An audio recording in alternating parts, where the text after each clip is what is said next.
Welcome to the Real Estate Podcast. This is where you will get smart tactics and strategies to accelerate your business. And where we share top agent secrets and stories that will help all of us be better at our profession and serve our clients better. And we're your hosts, Todd Sumney And Rich LaRue. Let's get into the episode. Hello, everyone, and thank you for joining us today on this episode of the Real Estate Podcast. I'm Todd Sumney, the Chief Industry Officer for HomeSmart. And I'm Rich LaRue, Vice President of the Corporate Western region. And Todd, I'm really excited about our guest today. We're going to have some fun. We are going to have some fun. And let's go ahead and introduce our guest. Today we are joined by Nicole Galluzzo, which is one of our top 50 agents in the United States, based out of Denver, Colorado. And right before we got on the camera here, I went and grabbed one of her marketing pieces that she often gives out at her events and her different things. And it says, "I got Galluzzo'd," because it was like a bag with like a thank you and all this. It had oxygen in it because she's in Denver, Colorado. It had like some energy powder to put in a water bottle with a water bottle to stay hydrated. And it just speaks to the marketing ideas and the relationships that she creates that you're all going to learn today, and you're all going to be Galluzzo'd.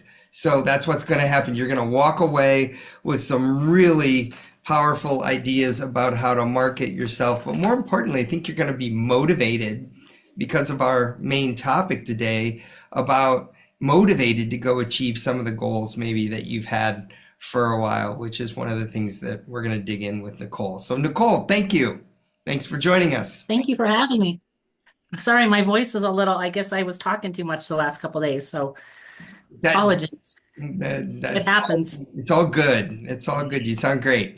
So, hey, I want to go ahead and set it up a little bit, though, today's topic, and then we're also going to branch out into all things marketing. But today's topic really deals with setting some goals and creating some visual motivators to help you remind yourself every day about what you're trying to achieve and then how to go achieve them. And so recently we were up in Colorado. We were doing a mastermind event for agents from all over Colorado, had driven in, and we're at our headquarter office there. And we did a business planning class, and a business planning class where we explored all different types of marketing tactics and putting them down on a one-page marketing plan. And, really digging into the 4-step process of creating a marketing plan and then executing it. And after we did the class, so we walked through, everybody had a page of marketing ideas that they wanted to execute on a one-page marketing plan together with a little bit of a budget. And then immediately after the class ended, Nicole did a mastermind on creating vision boards. And it wasn't what I thought it was, Rich. I mean, I imagined everybody sitting around with magazines and cutting out pictures and doing whatever. I've always thought, okay, that's great, but does it really move the needle? Yeah. And I tell you, that's not what you did? Well, it is, but it was so much deeper than that, is my point. It was like, really, it spoke to me very powerful. I didn't do just one, I did two. Okay, because I had having Nicole walk through the motivation and how it works, and then putting it on paper. For me, it was an aha that I've had a one-page written plan. I've had written goals for a long time, even in my role here at HomeSmart, about what I want to accomplish in the next 3 months. What do I want to accomplish in the next year? But when you wake up in the morning and you start to get going, you're not looking at that one-page plan. And if somewhere in my closet while I was getting ready, or when I walked into my office in the morning, there was this visual approach that showed visually some of the things I wanted to achieve, as well as visually what I needed to do to achieve it, immediately it connected the dots. And the best example I could give is, Rich, you and I have talked some about, fitness and, staying healthy. And I found a picture of myself when I was 24 years old and I had abs. No, was that motivating or It was demotivating, Todd? it was motivating, and here's why, because my sons have been teasing me, you don't have abs anymore, you have an ab. And if you want abs back, you've got to get up in the morning and do sit-ups and do your, do what you need to do to get the abs back, right? But the minute that I applied Nicole's, this is probably getting too personal here, but I applied Nicole's principle and I put that picture in my closet in the morning. It's the first thing I see, and I don't go to work without doing those sit-ups if I want those results. If I want those results, I have to do the work. But it was a reminder. Yeah, I've had on my to-do list on my phone my exercise regimen and what I do, but it changed for me when I saw the visual aspect, and now that sits there in my closet every day, and it's right there, one of the first things I see. And man, it is motivating me. And if we do this in other aspects of our life, real estate, serving our clients, goals, financial goals, all of it, man, it's really powerful. So, all right. So you realize, Todd, what you have created here. You have created a monster. And at Growth Summit in October, everyone's going to want to see your abs because that's plenty of time. All right. You have, I like it. Thank you, Nicole. You motivated Todd. This is fantastic. I love this. Well, he and I have a little fitness conversation about once a week. So absolutely. Come on, everybody. Dogpile on this. Put it in the comments. Abs in October. Abs in October. You can do it. We know you can, Todd. Well, yeah. Okay. We'll talk about that later. But too late. I love it. But Nicole, can you tell us a little bit about your experience with vision boards and what you think are vision motivators, and what do you think our audience or other HomeSmart agents who want to grow their business, be successful like you, what have you learned in this area that you could share with the whole group? Well, I learned that our business can run 24 hours a day, which is not healthy. So I have a morning plan, and part of that is visualization. So my first hour of the day is about me. So I set up like the exercise, the affirmations, the spiritualness, and then the visualization. And so when I get to that part, I have my vision board in my office. And so I take the time to actually look at it and visualize like what I want and how I need to get there. So my board has evolved over the years. Used to be all fancy stuff like the BMW and, the big house and all that kind of stuff, which is still great. But it's kind of now, it gives me a direction, like it actually flows a little bit better. What's most important to me and how do I get there? Because all the things, honestly, all of us can probably go get. I mean, right, we can all go into huge debt and get whatever we want. So it's more about what is it really important. And so that's how mine goes. And it starts with real estate. Because without that, that's my career. That's my passion. And how I do that gives me those moments with friends and family and clients and vacations and the things that we all want. It does start there. So that's my motivating factor, is to be the best at what I can be to get everything else to fall into place. And by looking at it on my board, on my wall, like you, Todd, it reminds me every day why I'm here. Like I am a difference maker. So why am I here every day? And that kind of gets me going. I mean, I may still sit in front of my computer all day and work in my pajamas, but I know what I'm working for. Right. Not every day in my pajamas, but some days.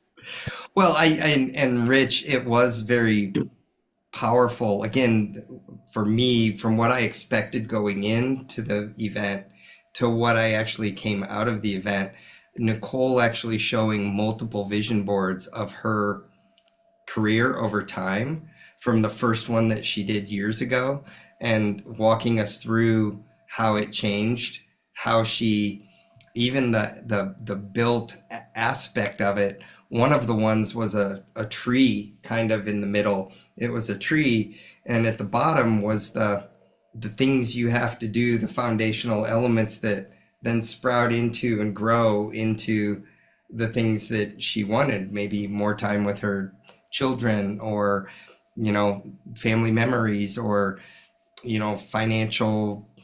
less financial stress, or whatever it might be. I don't remember what the all the items were, but it was very powerful then to see that morph over time. So, Nicole, can you walk through visually? I know we don't have those examples here with us, but can you talk about the different one? There was one where the different ways you can do a vision board. You had one where there was a center item and then there's some things around it. Can you kind of describe the different vision boards and how you've used them?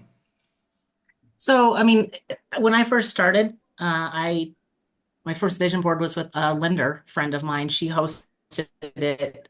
And we all that's it is exactly what you first said. We all got together, got magazines, cut things out, put pretty things on it. And my background is art and design. So of course mine had to look, I mean, people were like, oh, that looks like a front of a magazine. And I was like, yes. Okay, but it was complete chaos. So, and then the second one I did was all words, which was great, but yeah, it's all words. So my most recent, I kind of, evolving over time. My one now is a four square. I kind of take the idea from Darren Hardy, where he has the Sunday planning, where you have your goal one, like you have your to-do list, but on Sunday you make your list. You have your goal one in that week, what you have to do, goal two, goal three, and then the vortex, which sucks you in. So I took that concept to my vision board. Like what's the most important? What's the second most, the third, and then wrapping it up. But in the middle was what is my foundation? And you can do whatever you want. You can believe however you want. I had a verse that was shared with me from a really good friend of mine, and it's a powerful verse from Jeremiah, and it's the tree. So that is right in the middle. That is how everything starts, and then everything goes from there. So it's just kind of, to me, the four square is starting like goal number one, goal number two, goal number three. And instead of the vortex of bad habits, I chose the extras. So on mine, it's the new bedroom set, a fully organized garage, and the extras that I can probably do tomorrow if I wanted to, but they're not that important to me, but they're extras. So that's my vision board concept. And how would you say that this vision board has helped you throughout your career? Like, has it really helped you reach your goals and stay focused? And how so? I think it has because, well, I know it has because it's changed over the years. So it went from things and chaos and, driven by that to now focusing more on what's important. Like I got all the things. Well, not, I mean, the Right. important things. And now it just kind of redirects. So yes, it gives me that passion. One of the things on my board is a quote I found in a magazine years ago that's called the difference maker. That's part of my real estate because it's not all about the paycheck. It's not all about hitting, getting that big dollar listing. I mean, which is always great, but it's changing people's lives and educating people. And that's what's important to me right now. I mean, I mean, yes, I need to pay my bills, but it has kind of changed my path a little bit. So, So Rich, you Nicole, missed a good time in Denver this time. I could tell. I am very interested in how you do this differently than others. And there's somebody on the podcast right now listening in. They've got one foot in, one foot out because you're either a vision boarder or you're a not. And so Right? for that one person who's just about ready to click us off right now because we've lost him, come on back, stay with us. Stay with us. How does this system differ from how you've done it in the past or how you started out and evolved over time? Now, not everybody is going to have a magazine cover especially when they do their first vision board. So Right. let's get that pressure out of the way for our novices right now. All right. And so what's the idea? I mean, obviously is to create a mental picture, but are there do's? Are there don'ts? with this, and I'm really interested in how it evolved for you over time. There's no do's and don'ts. It's just whatever works for you. There's no right or wrong way. Like I said, my first one looked like a magazine cover and it's total chaos. Now mine's, and last year I did one and I organized it a little bit more. And then I didn't like the white space in between because that's, the artsy wartsy part of me. So now I have it where I have developed. So when I look at it, it does work. It's organized. I go in a circle. It's a routine. Um, as far as people clicking off, like Todd, Todd's working out. It worked. Um, Right? I Excellent. told the story about an agent out of the Lakewood office, and she came into the first class and she's like, I don't even know why I'm here. I don't need a vision board.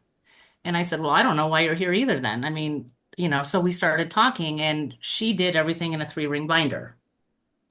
All her goals, all her wants, her pictures, she cut it out. And I asked her, I'm like, where's that 3-ring binder? And she goes, it's on my shelf behind my desk. And I said, do you even know what's in there? Do you look at it every single day? And she's like, Mm. no. Well, now all that your goals are right in front of you. So whether you take the time to look at it and, visualize yourself driving in that car, it's right in front of you. You're forced to look at it. Even if you walk in your office and look at it, it's just that top of mind kind of keeps you motivated. Well, and Rich, if I can layer on top of that, one of the things that changed for me going through it was I expected it to be magazines and pictures out of the magazines, and what I saw very quickly by the examples being shown were, no, it's okay to actually put that exact photo of you when you were 24 in one of the squares.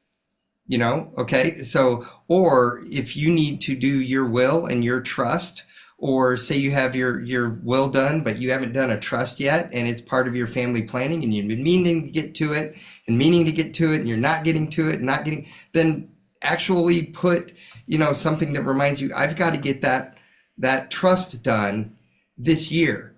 And then that's what's to get to these other goals that I want for my family. I've got to do that one thing. And then, Love it. and then a year later, you can redo it. So part of it, when I left the meeting, I had a structure, but I had empty spots to go fill in very specific photographs Mm. or things off of the internet, where I have a project going on at my home. So it was like a very specific photograph of something from a project at my home that I needed to finish, right? Oh, I get it. Yeah. And so, but it was going into it, I always thought it was you just look through magazines, cut things out, pick them out, and hey, that's all great and everything. But I left with intentionality. I like that. Okay. It's a good word. So that's where the concept of it changed. So I hope all of you, no one did leave. I hope you stuck around for that, because you can be very, very intentional about what you want to achieve in your goals. And they can be, and I thank you, Nicole, for like kind of helping me take that to the next level and opening my eyes to that, because it's not just about real estate. It's about real estate, family, personal goals, other things, spiritual, mental health. One of the agents, if I can tell a story, one of the agents in the session, you had us go around the room and everybody talk about one thing about their vision board. Do you remember that? Yeah. And one of the agents had a picture of a charity that they were wanting to be much more involved in charity. They had reached a point in their career where they wanted to be more community involved, and they were intending to do that for a long time, but they just weren't getting around to it. And by putting this image of a charity up on their board, it was ultimately that's one of their big goals, was they wanted to leave more of a legacy, and seeing that visually every day, then they wanted to be intentional about driving community involvement and involvement with charity and giving more to others around the community. It wasn't as much around selling more homes, right? So Right. that spoke to me very powerfully as well.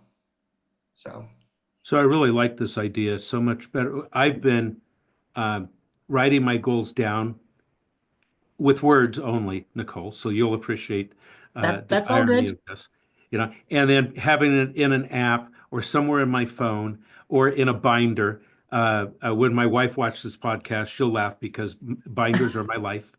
Everything goes in a binder, you know. Yeah. But yeah, I mean, there they go. They sit there, and it could be, somewhere over here or somewhere behind us, and so by getting our goals, our dreams, our aspirations, the to-do list, if you will, out in front of us. And I love the visual aspect of it.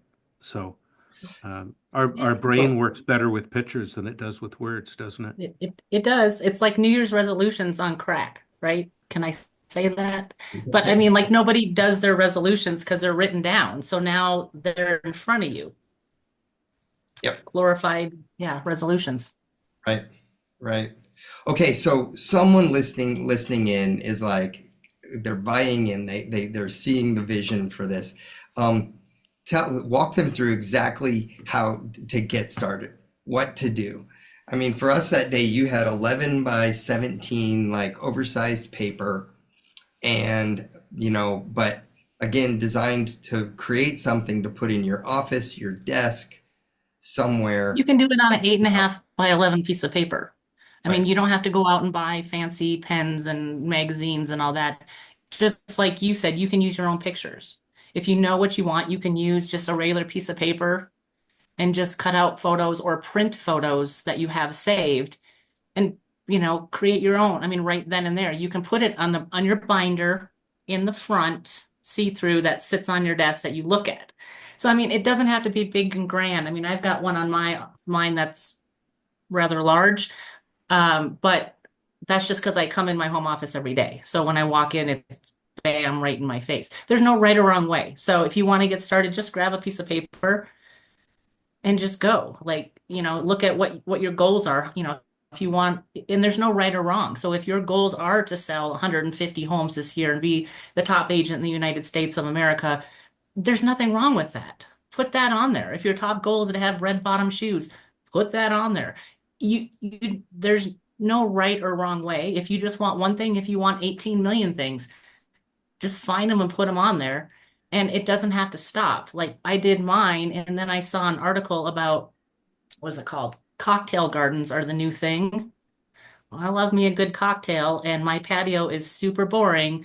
So I'm like, I cut that out, added that to my vision board because I'm like, that's a way for me to create, gives me purpose to finish my patio and have my friends come over and enjoy a cocktail with me on my patio with my garden. So you can continuously add to it. You don't just have to do it once a year. If you see something, add it. There's no right or wrong way to do it. Just do it. right. I especially like the permission to put it on the front of my binder. Thank you. You're welcome. I'm much calmer now about it, Nicole. Okay. But make sure that binder is in the front of your book stash on your desk. You got Right, it. right. Um, that's great. So what else, I guess, could you speak about personally before we move on to just marketing in general? But what are any final thoughts on goal setting goals for yourself and how to execute them? I mean, Um, every year, every agent, we all wipe the slate clean on January 1st, and we all start with the same number on January 1st, and then we have our awards season, and we give out awards for the previous year, and you've continually been there in the leadership pack within HomeSmart and achieving good goals and good things. So how do you do that every year, starting at zero and then go perform? I think it's like self-motivation. Like I mean, people, accountability, have an accountability partner, and that's great. If that's what you need, do it. Um, I decided when I wanted to be in real estate that I because I didn't want to work in the car business anymore. And how was I going to do that? Well, if I had bills to pay. I didn't want to work two jobs, so my motivation was to keep going. That was my passion. So those are my goals were to to soak everything in that I could. I still go to every single class that I can. And sometimes they're not so great, but if I can just get one thing out of the class, it was a success. If I met one other agent in the class, it was a success. So those are my goals is to just be the best person that I can, and then everything else falls into place. I know that sounds corny and whatever, but I mean, truly, I mean, I have goals like everyone else, how many homes I want to sell a year, but it's making a difference. That's right now most important to me. So how do I get there? How do I make myself better? And I ask my clients that, I ask my friends that. That's how I create my goals and how I continue to push. And that every morning when I get up and walk into my office, I'm like, all right, here it is. What can I do today? Right. So I don't have any special words of wisdom.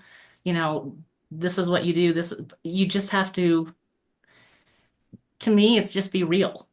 Just, you know, yeah, not a great answer. Sorry, but No, it is that's, a great answer because candidly, I have a note right here to make sure I bring up the fact, we were talking about education, and we have all of these resources and classes at HomeSmart where we are continually masterminding with each other, meeting with the brokers where the brokers are giving classes and education. And even though you're as experienced as you attend all of them.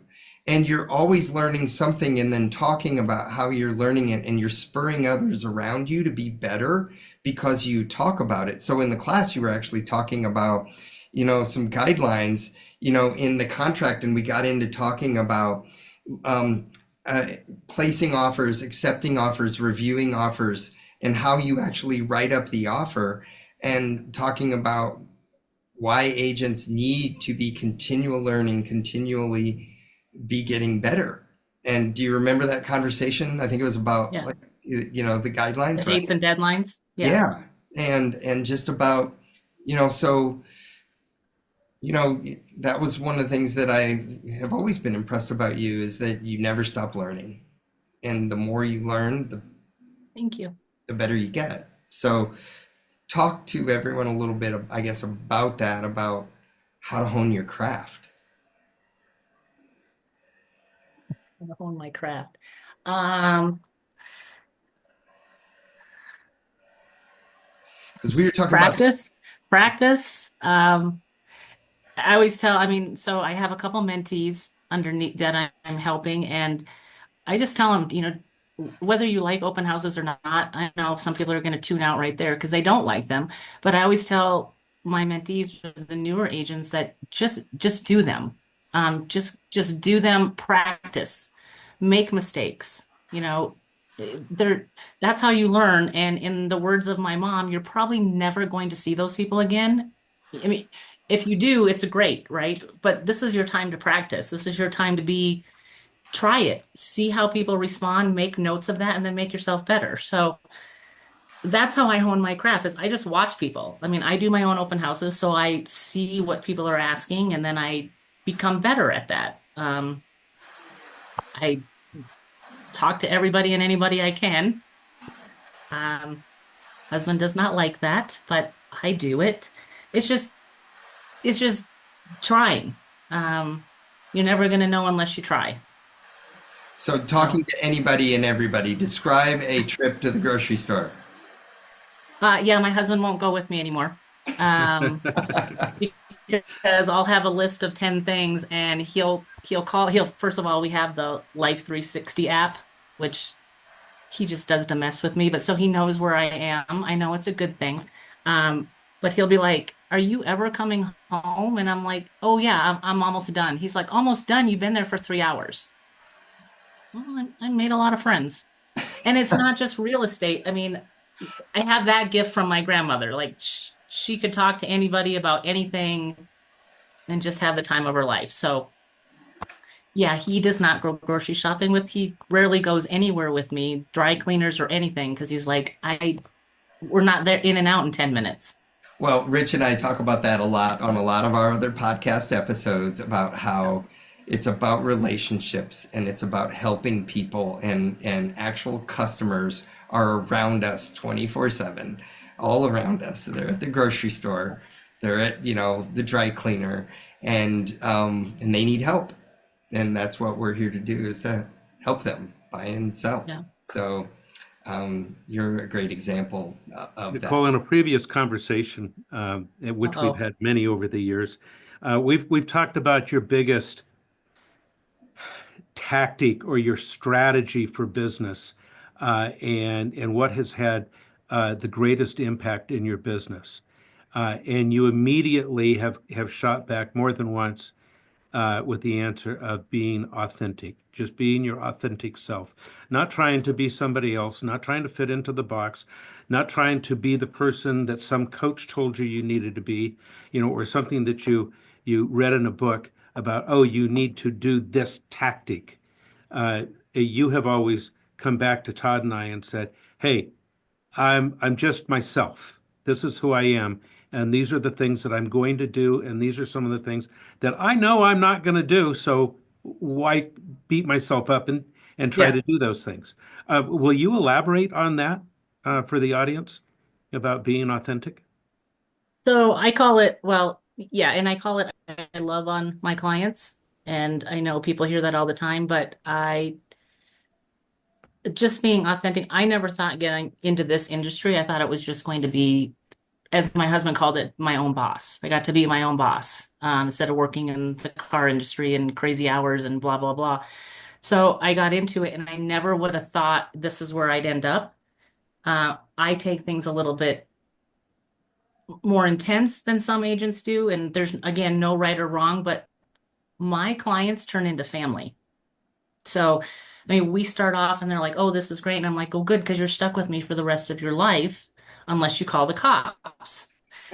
So, I mean, I have, they're more like family. I've been invited to birthday parties and to, funerals and weddings. We went down to Durango, which is about, oh my gosh, 2.5 hour drive for a client at the end of COVID.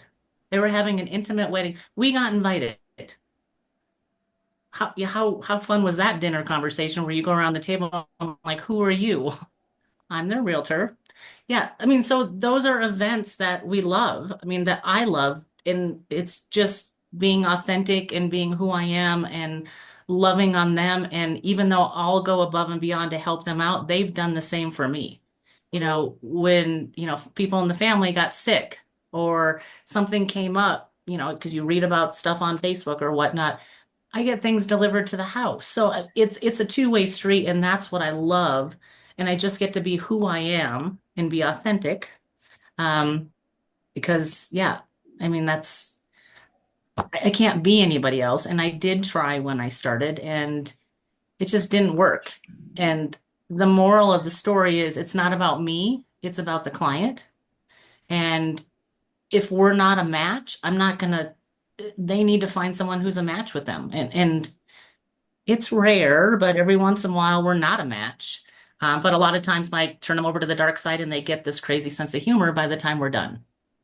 So um, I can't change who I am. And I think when I tried way back when to become the client, it just didn't feel right. So it's, yeah. Just be Thank you for sharing that. It's so funny, Nicole, because people who do not know you as well as Todd and I, you say these funny things and keep a straight face, and so Oh, sometimes it's hard to tell if you're joking or not. But we love your sense of humor and the dark side of your humor. Uh, you that you comes you from my you mother, by the you way. you do bring the life to the party. So You do. Well, I have a question for you about the masterminds that you hold at your office, and I guess I would like two things to come out of this part of the conversation is one, what are some of the ideas and great ideas that you've heard out of your mastermind that you hold, weekly in your office there? But also part two about how can we get more agents to participate in these events and talk about how the sharing spurs on great things from each other. So just to let everyone know, Nicole does a mastermind session. I believe it's weekly at your office, and you invite other agents in, or bi-weekly, or how It's often? the last Tuesday of every month. Okay, the last Tuesday. So it's once a month. Great. Okay. But you hold this and you have, agents come in and they share ideas. So speak a little bit about some of the ideas, and then also speak about why participation in that is beneficial.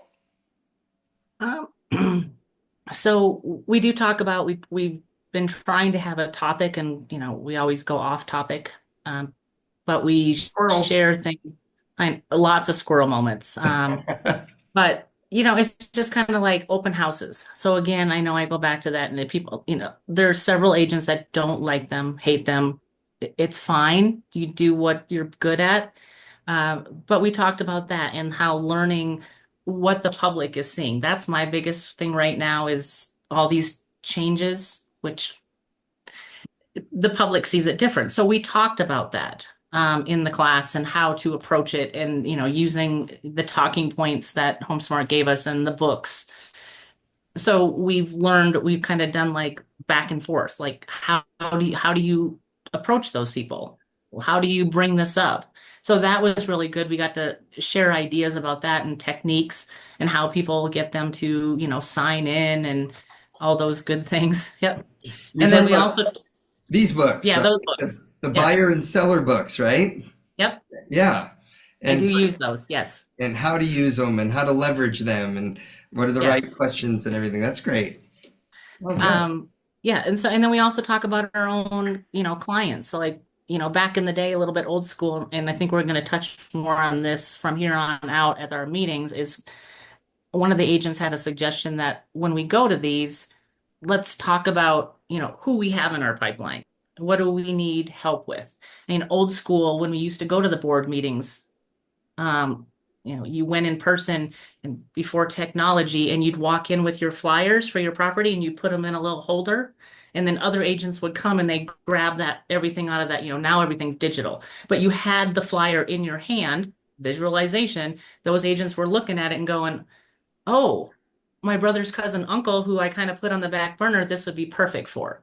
So we decided to bring that back, like go around the room and say, what listings do we have? Pitch them. And what buyers do they have and pitch them? Kind of that. I know that's a little old school. We used to do that all the time, but it's all digital now. So we've missed that step. So that came from an agent saying, hey, can we do this? Absolutely. I'm smiling ear to ear because Rich, do you remember we called them haves and wants. Yep. I have this and I have this unique property and this is what's going on, or I have this situation, or I have a buyer that wants this and I'm having difficulty. That's great that you brought that back. I love that. So that, yeah. And as far as participation, we've put it out there. We've tried different times. We've tried this and that. And I always get a lot of people that say they're coming and RSVPing, and then they just don't. It's a priority in your business that only you can make that. I mean, I wish there was the right answer to get people to come, because they always get upset when they miss it or they find out what we talked about. And we can only do so much. They did like the networking potluck we had at Lakewood, because there's food. But we had a good turnout on that, and it was a really great time for agents to meet each other. But again, it comes down to the fear of missing out. Right. And But I don't have, it's what but they want.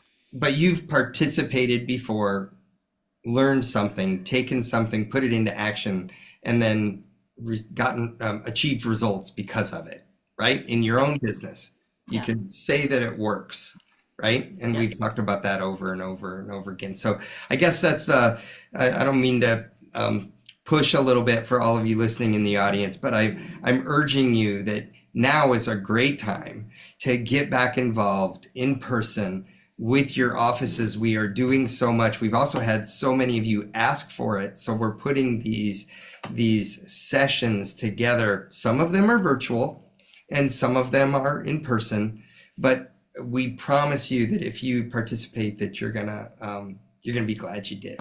And just like this podcast, I hope they're getting great ideas and writing down, one thing after another.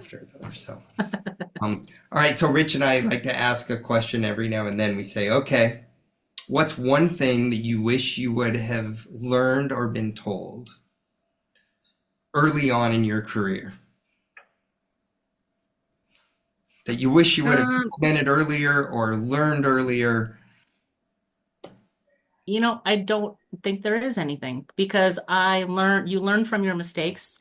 Your success comes from your failures. And I think if I would have known all the answers from the beginning, I wouldn't need to continue to learn and to continue to change. So I don't think, I mean, like I said, I worked another job when I started. There's nothing wrong with that. I just had to prioritize what was most important. And had to have sick days or PT days or whatever I had to do when there were classes and education I needed. Uh, I went through three mentors. So I landed on my third mentor before I had the right fit. So, but I learned from the other ones why I didn't get along with them. So it helped me become a better agent. So I don't know if there's anything I would change or do different or wish I knew because it created who I am today. I mean, I wish it didn't take, 23 and a half years, but it did. And but it gives me the knowledge. It gives me, I love that. I don't know the quote, but it's that whatever it says, success does come from failure. Right. So, Yep. my favorite story Yes. that I tell people, and my mentor's husband laughs every time I come over because he feels like she beat me up. But the one that I just landed on, I remember the first day she goes, tomorrow bring all your business cards with you because I'm gonna show you a technique. I said, okay. Showed up, I had 5 business cards in my hand. I was a new agent. She's like, oh no, go get the whole box. I'm like, all right, now I'm scared. She put me in the car and drove me out to Colorado. Agents will know this, Roxborough. It's just a big subdivision. And we pulled up. Now, granted, this was 20 some years ago. We pulled up on the side of the street and she goes, get out. We walked up to a house and she knocked on the door. And I'm like, what do we do? What are we doing? And so that was the time where it was like, hi, do you know anyone that wants to buy or sell your home? Is the goofiest thing. Okay, that was something I learned from that, scared the living daylights out of me. And we got done the first one. She goes, we're going to do the next 5 together. And then I'm going on that side of the street and you're going on this side. I was absolutely nervous, scared, the whole bit. But now I'm like a pro at it. That's my thing. I love door knocking. Now I go with a purpose, but I love that. And I wouldn't have changed that horrible experience for anything. So there isn't one thing I can tell you that I changed. How many doors did you knock on before you got comfortable with it? That's the Well, fear, probably one of the biggest fears that agents have. How many hundreds of doors did it take? Did it even take 100? many. Well, being brand new, I didn't necessarily have a purpose. I mean, yes, do you want to buy or sell? Fair, sure. That was the hard one. Yeah. I don't know, probably thousands of So you doors. didn't get comfortable that first day, Oh, no, I did not. or And by I the end was of the like, block. yeah, and after we got done that day, she said, your job is to give out 25 business cards a day. I don't care how you do it.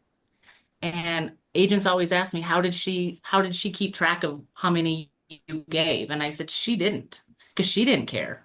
This was my career. If I didn't do it, it wasn't benefiting me.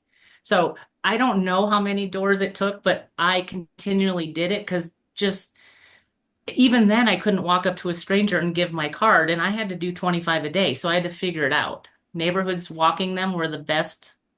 Now I love it. My humor comes out. I have a purpose.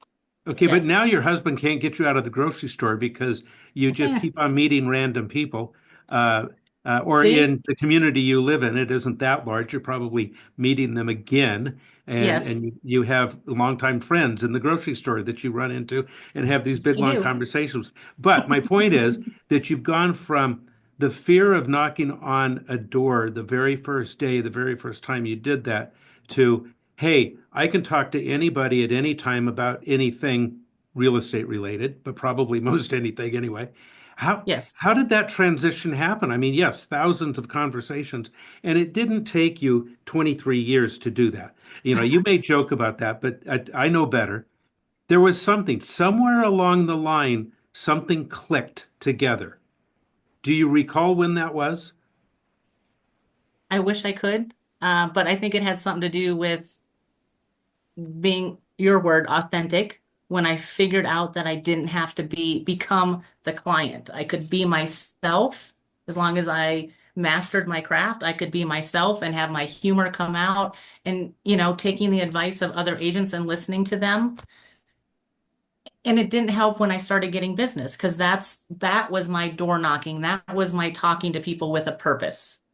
Like I say, when people say, what does that mean with a purpose? I now door knock if I have a listing in the area and Hmm. introduce myself, say, this is the car I'm driving. So, if you see me around, don't call the cops. Again, humor and everything I do, make it lighthearted, and that's okay. Or if I have a buyer who wants to be in a neighborhood and there's nothing for sale, I will door knock. And I mean, I have many of funny stories about those, and I don't have a script. Like, it just depends on Give how us they one. answer the door. Give us one. Give us one story. It was actually a referral. It's the Liz Rolfe. Uh-huh. Yeah. Her Yeah. son lives Yeah. here. He Uh-huh. referred them to me to find a home, and we went and looked, and they narrowed it down to one neighborhood. And that's a tough neighborhood. People don't move out of there unless they're moving on in life, if So you know what I mean. clearly they had a good taste in choosing neighborhoods. Well, yes. So there was one house in there for sale. We tried, that was in the height of everything, 18, 20 offers on it. Sadly, we didn't get it. So I put on my tennis shoes and I went knocking. And I had a little flyer made up with their names on it and said, Amy and John want to live in your neighborhood. So that way, if they weren't home, and I would knock on the door and talk to people. And I had this one gentleman, older gentleman, and he answered the door. And he was like, how can I help you? And I told him, I said, I have clients want to be in the neighborhood. And he's like, yeah, it's a great neighborhood. I said, yeah, my husband grew up around the corner. That was the mistake I made because he goes, oh, what's your husband's name? And I was like, oh, the Galluzzo boys. And he was like, oh, he had that face. That's not a start. He's like, oh, I remember them. And I was like, I am really sorry to bother you. Please don't hold this against me. And he laughed and he goes, well, I've been thinking about selling. I'm going to talk to my daughter. And sure enough, they called maybe a week later, and that is the house that they are living in. So, Figure. and people always ask me, how do you know if they're going to answer the door? Are you scared? Are you nervous? You know what? First of all, I don't answer my own door when I don't know who's there. So there you go. People aren't going to answer the door just to yell at you, right? They're just not Huh. going to answer it if There's they a don't want to talk to perspective. you. Right. Right. I, Yeah. So they're not going to open the door with a shotgun just because they're in a bad mood. Right. So if they're in a good mood, or they see you through the peephole or whatever it might be, they'll answer the door because they want to. They're not starting to get in a fight. You got to pick your battles, pick where you want to be, pick your neighborhoods, and it's all good. And if people aren't home, then I leave something. But But that's the thing how that I it started. love about that story, though, is that you actually you took action and you just had a smile on your face and you weren't afraid to take the action. Meaning that sometimes, though, agents are like, wow, I really wish we could, something came on the market in that neighborhood. I'm really wishing that it came on, and they're just wishing, and they're just not. And then we see this as we talk to different agents around the country, and then there's those other agents, like, some are in one camp and they're wishing, and some are in the other camp and they're doing. And I guess that's where we can all learn from that. Like I can't I can't get rid of the ab and get abs if I don't actually do the action and do the work, right? And I can Right. dream about it and I can talk about it and say I want it, but I actually have to put in the time and do it. And that's what I appreciate about you. And you're just so excited about it too, all the time. You're like the Energizer Bunny. Sometimes when I talk to you or I get emails from you, you sent me a picture the other day of one of your clients getting their key, and buying their home. And it's like, that's why you do what you do. So love that. So thanks for sharing that. Absolutely. Yeah. So Rich, when it was a grind, because there was a period there, I want to go back to that. How did you keep your focus? What kept you motivated to keep going and to knock on one more door? Uh, because there's something there that kept you going. It's so easy for us to give up. Oh, I don't want to, I knocked on 5 doors. I'm not going to do a sixth. Oh, I've knocked on 500 doors. I'm not going to do number 501 or whatever it is, right? But Right. even though you didn't feel comfortable, what possessed you? What caused you? What were you focused on? There was some strong motivator there, Nicole, that led you to do just one more door, just one more conversation. And are you able to identify that? Well, in the Because beginning, it was our because audience would love to know. well, in the beginning, I wanted to get out of having another job, and I really wanted to be in real estate. I wanted to make it work. So that's what I had to do. And the reason being two jobs was I didn't have, 18 deals under my belt and have this money to put into marketing. I made my own postcards on the printer at home. I still have one of them, and it's looking back on it, you're like, oh my God, these people actually hired me. But I had to be frugal and I had to think Yeah. of ways to do things frugally because I had to succeed. right, I didn't have an option. I didn't want to stay in the car business because I didn't have any time for my family. And I had to do it. I wanted to have control over my life. And so I just had to keep going until someone opened the door and talked to me. So, I mean, I don't have a particular moment, but that was my motivation. And I, I hate the phones. I hate cold calling. I had an agent try. I'm not good at that. So I had to find what I was good at. So it just kept going. And I just kept trying to be better at it to make it, I guess, make it more fun, if that's even a proper English. But It it works is. for me. that's It works that's for how us. that's how it went. So it just the motivation was my own. It's I wanted a better life for myself and my family. So that's what pushed me. Love that. All right, spring of 2025. How many buyers are you working with approximately? How many sellers?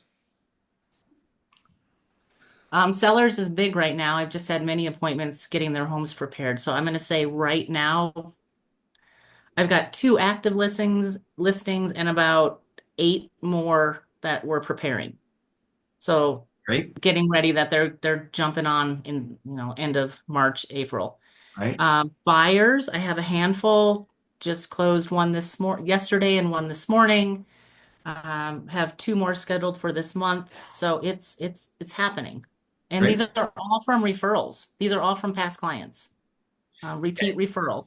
So, spring of 2025, what are your top three marketing activities you're investing time in? And I assume it's what's moving the needle, It is loving on my clients. So every year, I come up with one big client appreciation gift. People do parties. I don't do parties. I do one gift, and it's nothing extravagant. I have a limit. Like it was $5 the first year, seven. Now it's like 10 per client. Everyone that lives in Colorado gets the same gift. My house is a disaster when I'm putting them together because I have, I don't know, 150 deliveries, and I get in the car and deliver each of them to their homes. They don't know when I'm coming, and it creates, most of them are home. Most of them invite me in their home. This year was last year was funny because a lot of them were like, we were just waiting to see when you were coming this year.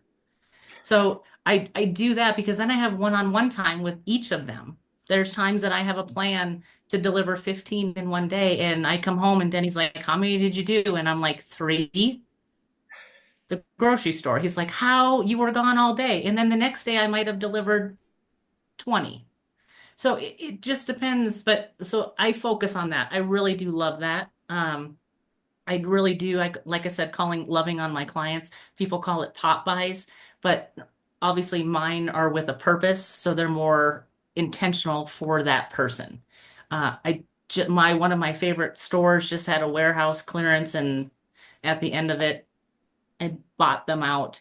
So I have a full room of gifts, and they're so unique, and it depends on who the client is.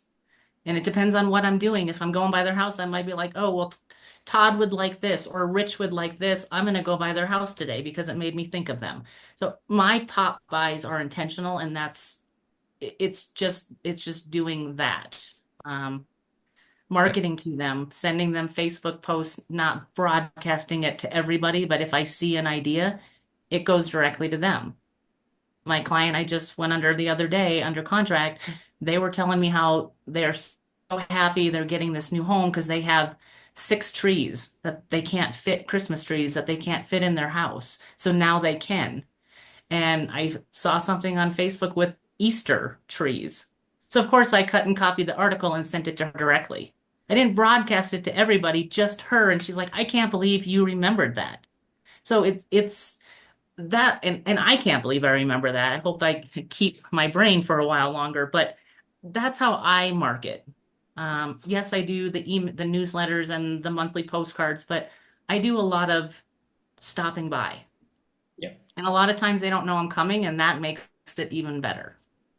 So I think that that's what personal touch is yeah, just, I it's continue everything. to focus, yeah, on You know, that. and it keeps, well, it's you being authentically you. I've been the recipient of one of your gift bags before, and it was absolutely spot on. You know, a sugar-free Red Bull in a little itty bitty cooler bag. There you go. Perfect timing. Helped me out of the afternoon doldrums there, and was ready to go present. So, you know, thank you for knowing your audience. You're welcome. But yeah, and that, I mean, I don't know if I'm sure you can learn it. I'm sure you just got to get comfortable with it. Talk to people as far as advice. Go do open houses, go to other people's open houses, start talking to people, get outside your comfort zone. I mean, that's the only way we're going to learn. And there are times that, you're like, oh crap, I don't want to talk to anyone. And sometimes it just happens. So there, you just got to keep going, Yeah, just keep trying. love it. Great stuff. It is great stuff. Well, I have one final question, but before I ask it, Rich, do you have any other questions or topics with Nicole My real my quick? only question, my last question, Nicole, would be if there's just one thing that's on your heart or on your mind today that you want to share with the audience. What is that one thing? The one thing that has made a difference in your life, in your business, um, or whatever comes to mind. Anything at all? I don't know. I have a passion for this industry, and I think everyone deserves to have that experience, that red carpet experience. And that makes me so happy when I'm the one that gets to do that for clients. I get to educate people out there. That's what makes me happy right now. And they might not be my client right now, but they will. The one photo I shared with Todd about my recent closing, it was a $200,000 purchase. And this poor guy got stood up by his last agent, like no call, no show. And he just had a bad feeling. And I stepped in. I got to know his sisters who were helping him. And my first, in how many years, he cried at the closing table. Oh, And that is what's on my heart. It's giving him that experience, and sent yeah. all those photos to his family, and his mom in Utah cried. That we need to get back to that. When I started, we put people in our cars and drove them to showings. We delivered contracts by hand. I think we need to get back to a lot of that. We need to get back to that, not necessarily like that, but just that human touch, that making this day a big day. Agents stopped going to their own closings because of COVID. Now they don't go at all. How do you not go to your own closing? This is one of the biggest purchases in your client's life. It needs to be a celebration. And that's what, when I get to see that on my client's face, that's what keeps me going. That's what makes me happy. That's awesome. So many times we just get into the mechanical side of this, the transaction side of it, and we talk about the numbers and we just get uh, too calloused. Where we need to take a step back and remember that there are human beings on the other side of this transaction, all throughout this transaction, and we need to pay attention to that. We need to take care of the human beings in the transaction.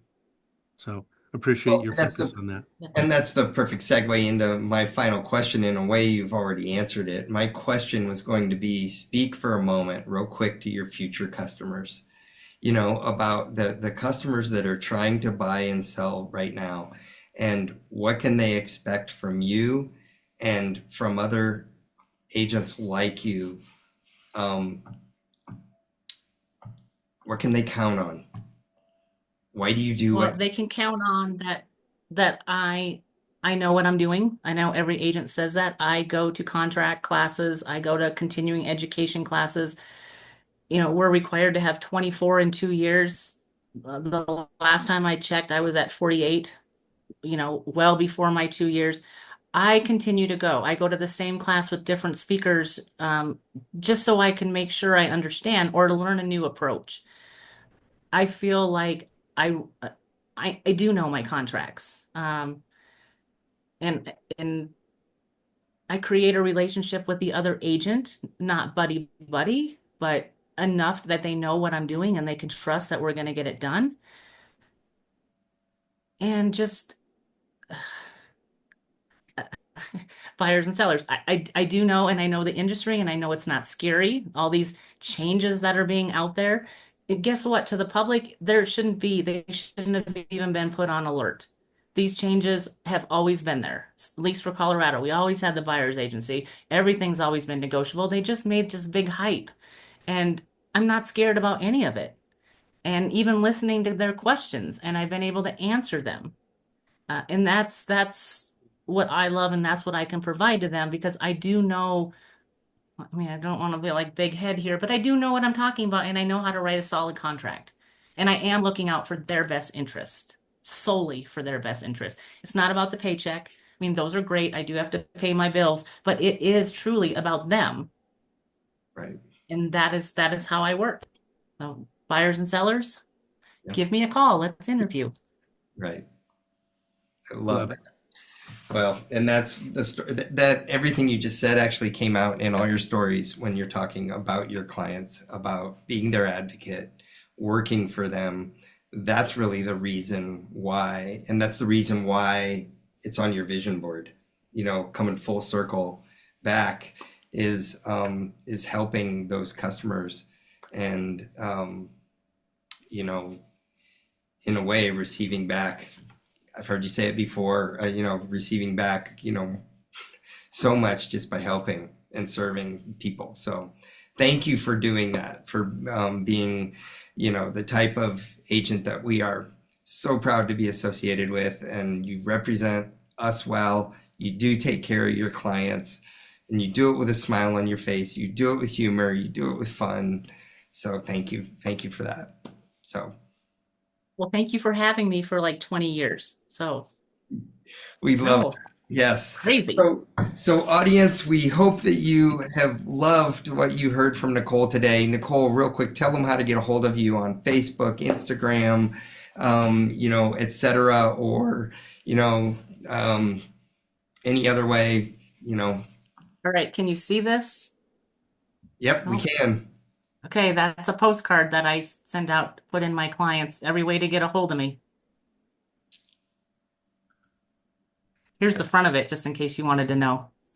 Cute. I So love it. you can call me, you guys can call me, email me, however you can get a hold of me, I'm sure you can put my name in and Google it.